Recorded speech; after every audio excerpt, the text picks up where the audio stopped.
Bon week-end merci de nous rester fidèles. Congrès Union Sacrée, c'est déjà pour ce week-end. Je suis sûr que le chef d'État Félix-Antoine Tshisekedi va annoncer des grandes décisions. Vital Kamerhe est déjà à Kinshasa et je pense que nous allons parler de toutes ces actualités-là au cours de cette émission. L'opposition congolaise en ordre dispersé par rapport au dialogue qui doit se passer Namboka, Afrique du Sud. Le général Peter Chirimwami sera inhumé ce 1er septembre. Les actualités fortes autour Belango Petro c'est quand même moi chronologie le général Peter Chirimwami et Anouk aussi Torobé Talisolo et à procès Constant Moutamba. Sachez que comme tout le monde l'attendait, procès et sur l'indité. Là, c'est moi qui vous l'annonce. En attendant, et comme officiel, mais moi, je vous informe déjà que pour ce lundi, il n'y aura pas procès Constant Moutamba. Je vais vous donner les éléments qui vont pousser à ce que procès et ça l'indité au cours de cette émission. Je suis sûr que Bozala Wana, pour na Kolanda Biso, na Kati, ya Congo Live Télévision. Chers compatriotes congolais, de partout vous nous suivez, que ce pays ndenge boza ebele bofandi, c'est presque chaque jour qu'on reçoit vos remarques, vos commentaires par rapport à Moussala Otozali Kosala. Je l'ai annoncé au sommaire de cette émission, le chef de l'État Félix Antoine Tshisekedi a Kozala na deuxième congrès Mukola Lelo, congrès Ozali ko réunir tout le haut cadre ya Union Sacrée, ba membre à présidium, bato nyonso ba Kozala na, il salue bien sûr Congrès Okosama Mukola Lelo. Là, je vois la détermination de Guy Luando qui apporte un soutien indéfectible par rapport à Congrès Okosama Mukola Lelo. Je vois le Vemboso qui a mobilisé ses troupes pour que Congrès Lelo et Sama comme il se doit. Vital Kamerhe qui jusque-là est encore entre guillemets puisque Kamerhe joue un double jeu au fait. Kamerhe a un vrai caméléon. Oh, exact que moi, Kamerhe, je ne peux pas le faire confiance. So, bali, moi, si à un comportement, Kamerhe, divorce, c'est la meilleure des choses. Donc, même si Bible est oboya, même si l'été va compliqué, bino, quel est la kaka divorce? So, bali, moi, si le quoi Kamerhe. Puisque c'est une personne, oh, exact que le leur cause à anayo, le bi pas cotiser le adversaire na katsanda. C'est ça, en fait, le comportement de Vital Kamerhe. Alors, tu sais, que, population, surtout, tous à la, très vigilant, tout l'attitude, il y a Vital Kamerhe, puisque Vital Kamerhe, Aza Moutou, Aza rassuré, quoi. Pour moi, Vital Kamerhe ne me rassure pas. Alors, il faut que les naïe, na Congrès, le la décision, surtout à Malonga, Kobima, il y aura des grandes annonces, comme on nous a dit, de quoi anticiper. Mais nous voulons seulement voir que l'Union Sacrée épaisse sa population, Oyo Elingi. Organiser des congrès, c'est bien. Surtout c'est une bonne chose. Mais la première des choses, c'est que la population attend de l'Union Sacrée, et ça social, et ça vie échangé, banzela et ton maman, bambouteage, nzela ou les riz et tika liban de moko. Bambouteage, tozo vivre na Kinshasa. Et si là, le lundi, quand les enfants vont répondre à l'école, je me pose la question. Awa na kutu bazo tangate. Telle année, ils souffrir d'embouteillage, n'a pas poussière. Et quand les enfants vont répondre le chemin de l'école, n'a à septembre, quel serait l'avenir? Est-ce que l'on connaît que créer que va se soulever? Nous évitons, il faut anticiper, makambo eko ya mabe koki koya na mboka na biso et to lingi te que eloka mabe salema. Luttons contre ce genre de choses. Union Sacrée doit implémenter volontaire Mokonzamboka au Aloba, le peuple d'abord. C'est ce que nous attendons de l'Union Sacrée. Congrès ou pas, la population n'a pas besoin de ça. 10 000 frères Tamboli, mobilisation salami, c'est une bonne chose. C'est la même chose que Constant Moutamba est en train de faire quand on laisse ça, veiller. Oui, mais mais nous voulons vivre des réalisations sur le terrain de la part de l'Union Sacrée. Voilà. Congrès Kosala Malelo, ça sera présidé par la haute autorité de référence, il y a Union Sacrée, qui est le chef de l'État Félix Antoine Tshisekedi. Il y a des décisions qui seront prises. Vous êtes membre de l'Union Sacrée, avant de quitter l'Union Sacrée, avant aucune opposition, et il y a un principe qu'il faut qu'on respecte. Donc, bateau, surtout, participer à congrès, bateau, surtout, signer charte Yambala, sachez que les associés la mouki, non, je quitte l'Union Sacrée, je vais faire la rébellion. Non, je quitte l'Union Sacrée, ok, Zabandoki. Il y aura des jugements clairs par rapport à congrès Eusali Kosalama. Donc, nous attendons tous ma résolution. Kosalama, c'est déjà pour cet après-midi. Je suis sûr que besoin exclusivité, image. Comment est-ce que nous allons travailler pour que image et comme la de temps en temps, nous allons commencer à envoyer pour que Bino peut besoin d'informations à la source comme il se doit. Alors nous souhaitons une bonne chance de connaître cette union sacrée. Et déjà ce congrès est salué par tous les grands de l'union sacrée. Il y a moi Namboka, le quoi Guy Luando bazo saluer congrès. Il y a le président du Sénat président du Sénat, Azali peut saluer, Sama Lokonde, Azali ko porter tout son soutien au chef de l'État. Et puis, dans le congrès, il y a plusieurs institutions. Là, je vois aussi la détermination de Félix Bosse-Kota, qui soutient bien sûr l'Union Sacrée, qui a toujours apporté un soutien indéfectible au chef de l'État Félix Tshisekedi, aux efforts qu'il a été de faire, au secrétaire général Augustin Kabouya, na makamono bazal kosali pour la paix na mboka na biso, et surtout pour le bien-être de la population. Et je suis sûr que congrès à l'élo ezali accomplissement ya ba vœu ya mokonza mboka. Il y a bonne marche, il y a union sacrée, éviter les désordres et comment qui vécu au sein de l'union sacrée, et maintenant les choses rentrent dans l'ordre. Chers compatriotes, qu'est-ce qui s'est passé à Goma? Boutou et hier, Tiko la Mukalelo. Qu'est-ce qui s'est passé à Goma? Tozo sepela ana Kinshasa, opposition zolo barabiso bazo kende comment on dit, bazo kende Afrique du Sud. Mais il y a une situation qui s'est passée dans Boutou à Lelo na Goma. Boutou à Lelo, il y a eu plusieurs morts à Goma. Plusieurs morts à Goma. Boutou à Lelo, Bitumba et Bundami sérieusement entre le Ouazalendo et M23. La surprise désagréable, c'est que plusieurs militaires, il y a M23, Koufi comme il se doit. Et je lance un message. Vous voyez déjà que la population économique a quitté Goma. Population économique a quitté Goma, et donc le verbe Bukavu et Kota na Bamboka Misusu, puisqu'ils ne supportent plus façon où bazali gérer na Goma.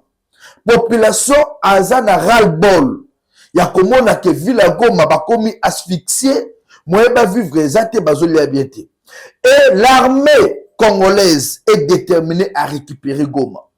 J'alerte la population. La population doit aller vers là où il y a des Ouazalendo, puisque le Ouazalendo n'a pas sa plante awa et Sika Bazali. Les Ouazalendo vont récupérer Goma. Ce qui s'est passé la nuit, il y a samedi, il y a vendredi, si le lot, dans un séminaire qui est Yindaki. Les Ouazalendo ont attaqué la base, il y a M23. Ce M23 va résister, moi, dans ezaka partie remise. Nazoe Bisananga et ces gens, Bozali Soussou Nata Moulaïté, allez à l'Afrique du Sud. Peut-être que déjà, aux autres Manayo. Puisque Nanga, départ Nayo aux autres d'Afrique du Sud, pour la soi-disant dialogue, Oyo, Tabombe Kabeng Sibino, et ça allait sans retour. Je te vois pas toi Nanga revenir na Goma. Nemo Kei, y a peu Otika Likuna, et prie le bon Dieu qui m'a kamayote.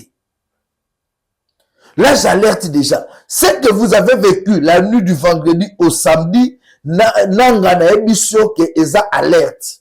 Mais Nenge Ozo Kende, Afrique du Sud, sache-le que tes collaborateurs et tes gens seront arrêtés comme il se doit à Goma.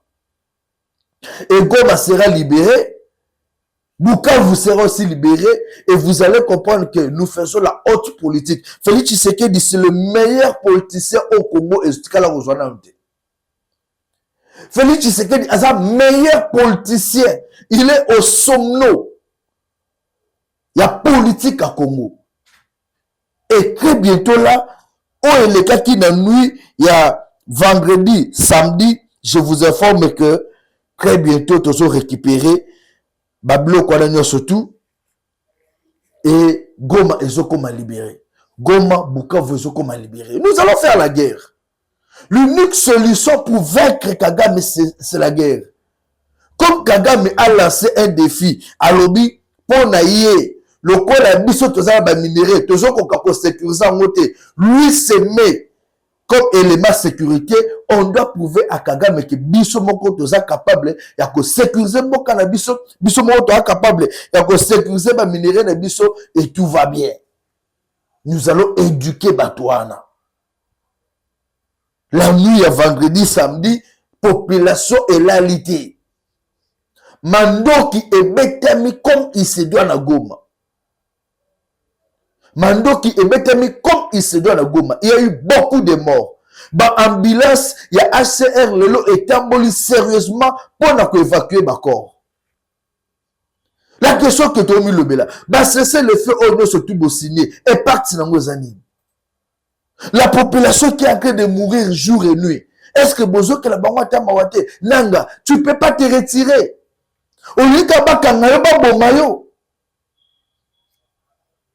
On vous laisse, les Ouazalènes ont lancé l'ultimatum. Le Ouazalène de Balobi Bokeba. Très bientôt là, ils vont revenir. Vous avez résisté, oui, mais très bientôt là, ils vont revenir. Les Ouazalènes sont déjà à Goma pour votre information. Ils sont dans des coins comme ils se doivent à Goma. Vous avez résisté à Oyo, mais Asso Oyo a résisté. Là, je vous l'ai dit, Nanga. Et Nanga, prépare-toi. Prépare-toi, Oyo, déjà, au Kim à côté ni. Mais non, moi, Afrique du Sud, quand à maman exil, Yébela, ce que yé tika la mukili, ezate. Chers Congolais, beaucoup de gens attendent Mokolo le 1er septembre. C'est comme si c'était jour à souka, il y a vie, il y a mukili, la planète Terre. Après report, il y a le 27 septembre. C'est le 1er septembre que tout le monde attend. Baye ba Constant Mutamba akosuka ndenge nini. Baye ba procès Constant Mutamba verdict nini kobima. Constant Mutamba, c'est un monsieur que nous soutenons tous. Mais il y a des choses qui se passent maintenant là qu'on ne doit pas encourager. Constant a la période de difficulté. Mais il y a des gens qui y vont vers Constant Mutamba pour la construire moi mouké en bon mois ça l'économie. Bozo qui ne consiste Constant Mutamba mais acte état bozo senga somme la bino ba miliki asome bino mapa. Tous les gens qui veulent chez Constant Mutamba ba melakati. Tous les gens au bazo là, toutes les personnes bon moi ba ba les pas Constant Mutamba ba senga mongati monga. Il y a des phaseurs Bakimi boulevard Mikolo bomo la bangote bakoma kola le pas Constant Mutamba bazoyemba pa babi kena suka a melati a basobele lipa. Et là je vais demander à Constant d'arrêter avec ce système là.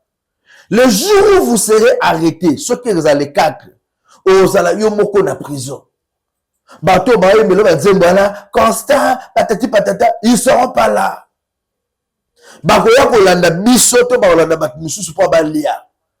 C'est comme ça, Moutou africain, il y a Congolais surtout.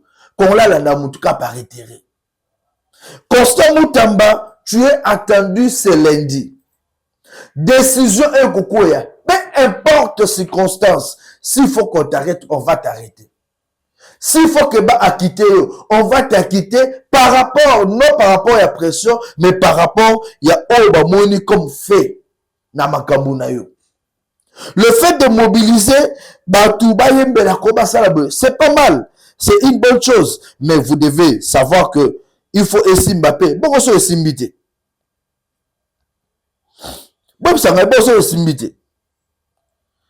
Alors, je vais vous informer que Nende Ezab Constant Moutamba, les gens qui attendent la journée du lundi, Makamwana et Kousimbate. Le lundi, Constant Moutamba a cause à la jugeté. Là, c'est une information, on a un peu le samedi, je mets quiconque au défi, tu mets là, gazon à bino. Ceux qui va condamner Constant Moutamba, tu vas quitter lundi, bon, le bakeno, jeune wana, aïbi maman médiatique. Constant Moutamba a cause à la condamner ou à quitter le lundi. Pourquoi je le dis? Le nouveau ministre, il y a justice, Ngefa,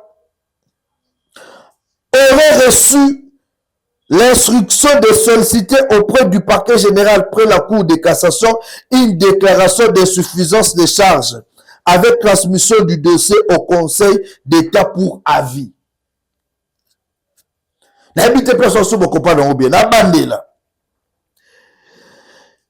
Le nouveau ministre Biso Oasika, Guillaume Ngefa, a outil kozwa instruction.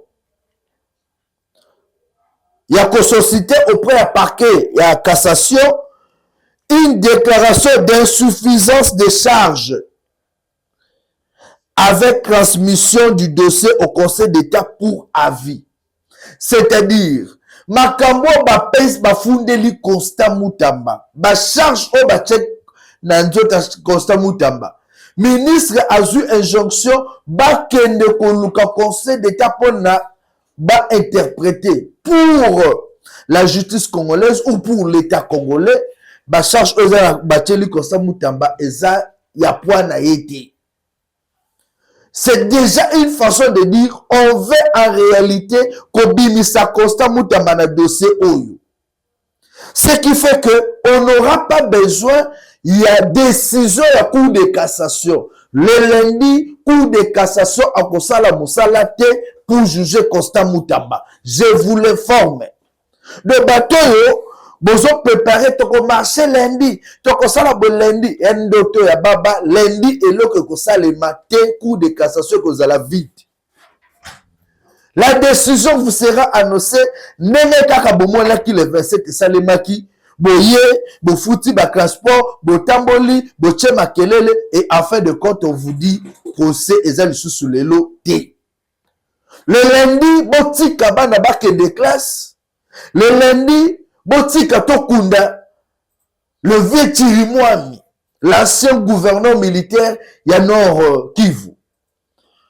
Après 7 mois de Senaye, c'est ce lundi qui sera enterré. Dossier Constant Moutamba, oubliez ça d'abord. Oubliez ça. Constant Moutamba ne sera pas jugé ce lundi. Na Betimbela, na Ebisibino, oh boloba kite, oh tosala ki beauté, nenge bokata kayaba owana, bokata pe oyo. C'est une information vraie que je vous donne.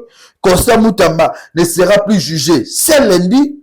Et ça alerte on appelle Sibino, puisque le nouveau ministre de la Justice prend les choses en main et on va attendre l'avis à Conseil d'État par rapport à insuffisance de charges au Bateli Constant Moutamba. Et à vous la population, dans ce cas, la kimia. Constant Moutamba, c'est un Congolais comme tous les autres Congolais. S'il faut qu'il soit jugé, à cause de la juger selon les lois de la République. Et non selon les émotions. Ah bon, ça c'est la vie des Congolais. Et Talbino. Donc je vous informe déjà, c'est lundi, on a parlé. La bimi na na salle Moussala na Congo live. Puisque je sais que Constant Moutamba, à cause de la juger, t'as vous appelé condamné, ni acquitté, dossier na na Conseil d'État, et après interprétation, on verra bien. Le dossier est maintenant entre les mains du ministre de la Justice, par rapport au dossier Constant Moutamba. Et à la population, je vous appelle au calme. Je vous avais dit, Tshisekedi est en train de travailler sur l'état de droit. État de droit, vous en souciez ma aventure contre le monde à la justice, ou à Yassali Makamnaye, ou à Yassali Bouzo Banaye. Non, l'état de droit doit être maintenant une réalité. L'état de droit doit maintenant accompagner la vision du chef de l'État. L'état de droit doit maintenant accompagner les efforts du chef de l'État. Alerte Sangwana Pesibino, pour la lundi, le parent, soyez calme. Botinda bana na ba classe, bana batanga, bana bazala à l'aise. Et pour le reste, sachez que le Congo va toujours gagner. Nous sommes Congolais, nous resterons Congolais, tinati. Chers Congolais, Jean-Claude Katende aboyi makambu ya congrès oba ya dialogue ba bengi na Partabo Meki. Jean-Claude Katende, président Azado, qui se bat pour le respect des droits de l'homme, qui a toujours dénoncé makambu bebe osama na mboka oyo aboyi makambu ya Thabo Mbeki. Il a dit ceci. Thabo Mbeki a des positions controversées sur la République démocratique du Congo. Ceci a motivé mon refus d'y aller. Thabo Mbeki n'a pas été qu'il soit déjà mingi. Je ne vais plus revenir sur ça. Thabo Mbeki, c'est un monsieur qui n'a rien à foutre, qui n'a pas de leçons à donner aux Congolais. Et vu l'attitude, vu le comportement ambigu, vu ma position controverse comme la République, les vrais Congolais ne peuvent pas aller. Chers Congolais, tous allez sous ma mouton noir des Congolais. Ce que nous devons faire, c'est discipliner maintenant les politiciens. Nous avons lancé des défis. Nous avons Sabino. Politiciens, oh, surtout beaucoup de monde accueilli et pas Thabo Mbeki. Accueilli Afrique du Sud. Pour l'aventure, bande kolongai, azala ya Congo central, azala ya Kasai, azala ya Nord Kivu, Sud Kivu, azala ya Katanga, bocha ekwa. Aye na élection, boebise kende na Afrique du Sud ba voter yo, oza Congolais te. Le complot oyo batona bani sala, c'est balkaniser le Congo, tuer les Congolais, détruire même l'économie en mboka na biso. Batona nyo surtout basaba millionnaire. Surtout ce sont des millionnaires. Famille na bango, bana na bango ba vivant na biso awate. Batangaka awate. Bana na bango ils vivent à l'extérieur. Il faut leur vie en dehors à Kinshasa. Balingi biso to continuer ko souffrir pour na bango ba vivre kimia. Balingi biso to continuer ko souffrir, bango ba continuer ko sa guerre, ba continuer ko exploiter ba minerais en mboka na biso, ba continuer vie na bango normal. Au détriment du petit peuple. J'ai suivi Claude Vemba. Claude Vemba qui dit et le combat que nous kosala et ça le col la Genval. Et le col la Genval. Bazo que le kabazo ba décision, ba position ba koya ngo pour un dialogue inclusif au Salema. Donc bazo le baté que ba luka qu'est-ce qu'il faut pour la bonheur à la population té. Ba toujours position. Ba proposition de biso toya nango pour na intérêt na biso na ndenge ke ekota na dialogue. Et bato bazoluka ba poste ya ba vie na bango. Batonga ba immeuble, basa ba vie na bango mais biso to continuer ko souffrir. Ya wala peuple na yosenga bino to se motiver. Population éveil patriotique lelo et ato fongola maele. Bengana Congolais surtout, bengana politiciens surtout, oyo auti Afrique du Sud pembeni na yo. Politiciens so auti Afrique du Sud, o kende makamba Thabo Mbeki na Afrique du Sud. Tango zozonga, bengana yo carton rouge. Carton rouge pour tout politicien o kende dialogue à Thabo Mbeki. Bazaba kreke miyibi. Et ceux qui te continuent ko yamba bango, te continuent ko accompagner bango, ba dekolanga ito souffrir. Toko kemba, toko vivre bien te, puisque bango, baota la maboum na bango, à venir à bala na bango, et non la population. Mouton n'est surtout à l'ingi dialogue, mouton n'est surtout à l'ingi mboke ke malam, mouton n'est surtout à monique, il faut tout ça là, dialogue pour le bien à la population. Bah, na Kinshasa. Bah, na Kinshasa. Yo, quand tu es Jean-Claude Vol, à quitter la Kinshasa, Abi, je suis venu voir M. Félix Tshisekedi, président de la République, discuter du Congo, discuter du bien de la population. Tshisekedi va l'arrêter. Tshisekedi va l'arrêter. Au moment où Vemba non, je suis venu pour discuter du bien du Congo. Tu sais qu'elle va l'arrêter? Moïse, mon idée là, grand frère, il y a Salomon Estadé là. Moïse, mon idée là, grand frère, il y a sénateur Salomon Estadé là. Oh, Azali, membre influent. Il y a Moïse Katumbi. Il y a parti Moïse Katumbi. Moïse, mon idée là, me dit, je suis avec Moïse Katumbi. Mais na koutani na yeko koutana na continue na makamba dialogue oya Tshisekedi pour que to aider Mboka. Katumbi ne peut pas le faire. Là, na Katumbi na union sacrée. N'est-ce pas Yemoko? À cause de ses intérêts. À cause de ce que lui pensait que ça l'a mieux pour naïe. Et les ces gens-là veulent comme ma population na Liboulou. N'a on dit na Liboulou na bangote. Ah, là je vous dis la vérité. Il y a moi dans absolument tu as lancé opération carton rouge contre tous les politiciens au Bakokende na invitation à Tabombeki.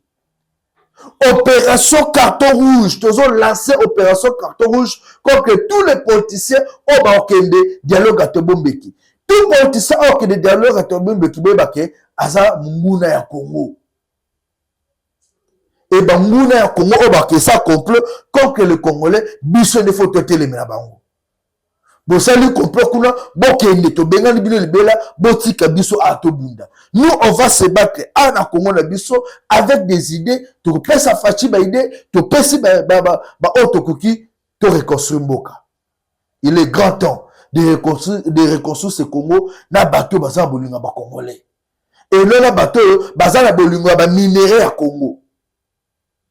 Et là bateau baza bolinga ba congolais mais baza na bolinga ba minerai à Congo. Bayi baba minera Congo, bayi baba mbongo, basa la vie na bango. Ne bateau bomo na bazo kende Afrique du Sud. Le quoi ba Vemba, ba Diongo, na ba misusu. Mais biso bateau to lingi Congo. Biso bateau to prêt à se sacrifier pour la Congo. Toko tika la na mabele mame. Toko bunda, pasi, tonini, toko bunda, ti Congo kozonga na nord. Opération carton rouge. Bengana pembeni na yo politicien nyo saka Afrique du Sud. Et campagne yo to kenango ti même na l'élection 2028, ti même na l'élection 2030. Politicien onyo surtout akei makamba tabombeki to ko vota ka yo lisusu te na Congo bosana. Tout politicien on a relancé opération on a ba chaîne belé puis on a relancé parti on a ba chaîne partout pour quatre parties opération carton rouge. On a un politicien na kei correspond à invitation tabombeki pour na to résoudre crise faux et archi faux baza miyibi. Ba criminel ne baket et pas tabombeki. Ba criminel économique amboko ne baké pas tabombeki. Ba criminel ba boma ba congolais, ba boma ba Rosimu Kendi, ba Thérèse Kapangala ne bangola baké pas tabombeki. Ba ndoki ya Congo baké pas tabombeki. Le gens au bana makila ba congolais maboko na bango, na bananga ba Bosco Tangala baké et pas tabombeki. Mais nous auto boma motute, maboko pembe toza ana Congo. Toko bunda pacifiquement et le Congo va gagner. Pacifiquement, ce Congo va gagner. Tu as besoin de Osimba Mandoki. Tu as besoin que la population va couper pour le Congo se développer. Tu peux pas dialoguer seulement. Jamais. Pacifiquement, nous allons combattre jusqu'à la fin. Chaque Congolais, nous savons que il y a des gens qui ont condamné. Mais comment est-ce que Bazo jugeait Kabila Lelo? À la fin de cette émission, dans la vidéo Moko, il y a, depuis 2015, les gens ne savaient pas qui était Joseph Kabila Kabange. Il y a une vidéo qu'on avait eu, il y a qu'un lobby dans la recherche, il y a archive. Depuis 2015, moi je disais, Joseph Kabila Bombela Bisso Makamboué belé sur sa vie. Kabila ne s'est jamais justifié devant les Congolais. Omuta wapi. Olina mamo livre na Kisangani. Mais avant beaucoup d'années, maman livre la Kisangani, la Bitumba, Outa Wapi Kabila. Et comment toi qui es un Congolais, même si tu dis que bon, à Congolais, ma botte ma awate, au Tikala, Kabila ye koli lingala awa, na Kinshasa. Tous les vidéos de Kabila, il y a le baka anglais. Toutes les vidéos de Kabila, il y a le baka anglais. Jamais, pour moi, la Kabila, il y a le français, jamais. Kabila za mninga na bisoté. Kabila za congolais. Ne soutenons pas les initiatives de Kabila, c'est un démon. Éveil patriotique et c'est dans la bisoto la moka. Éveil patriotique et c'est dans chaque Congolais à travailler moutou nae, conscience nae, à comprendre que awa to kende boye, awa tozo sala boye, awa tozo kende boye. Toto nga Congo na Félix Tshisekedi. Tout reconstruit le pays avec Félix Tshisekedi. Et je vous informe, tant que Kagame sera président, il y a Rwanda, Félix Tshisekedi restera président. Il y a République démocratique du Congo. Tant que Kagame restera président, il y a Rwanda, Tshisekedi restera aussi président, il y a République démocratique du Congo. Qui vivra, verra. 081 244 83 09. Un grand merci à vous tous ceux qui nous avez suivis. Topez sa chance dans le développement de cannabis. Carton rouge à tous les politiciens au Bakende, Afrique du Sud. Merci. Une impasse qui a fait ici à la tête de nos institutions un personnage obscur et imprévisible. Un personnage taciturne au passé ignoré, au discours incertain et indescriptible, à la vision courte et floue, M. Joseph Kabila, non autrement identifié. Ce monsieur ne s'est jamais donné la peine de se présenter au peuple congolais pour dire qui est-il, d'où vient-il et où compte-t-il amener le peuple congolais. Il n'y attache aucune importance, car tout concourt à croire qu'il n'a aucune considération pour ce peuple. Tout ce que le peuple congolais connaît de lui vient de fictions montées par certains compatriotes afin de lui donner une existence crédible. Malheureusement, toutes ces imaginations sont incohérentes à cause de leurs contradictions permanentes. Nous sommes donc là, en présence d'une situation rocambolesque à la tête de notre pays.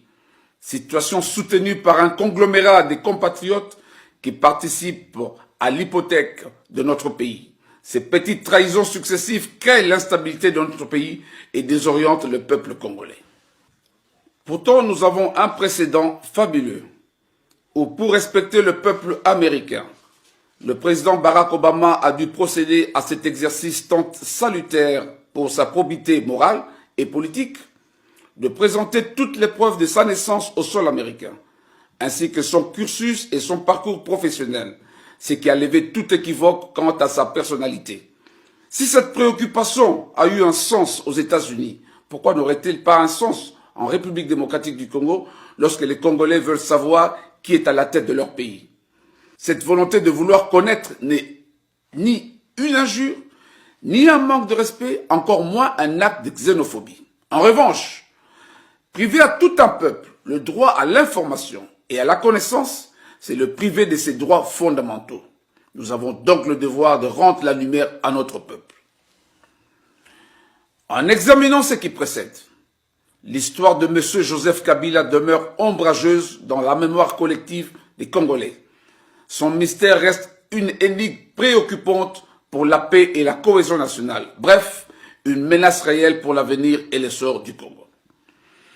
Chers compatriotes, dans la majorité, nous sommes tous unanimes que M. Joseph Kabila exerce un pouvoir frauduleux, ce qui fait de lui un président illégitime, assumant un pouvoir dictatorial, fait des violences, des trahisons, des confiscations et des violations des droits de l'homme. Il a violé la loi fondamentale. Nul n'est au-dessus de la loi. Par conséquent, en faisant donc appel à la loi pour régler la crise au Congo, il y a un adage en droit qui dit « Fros omnia corrumpit », ce qui signifie que tout droit acquis par la fraude est corrompu.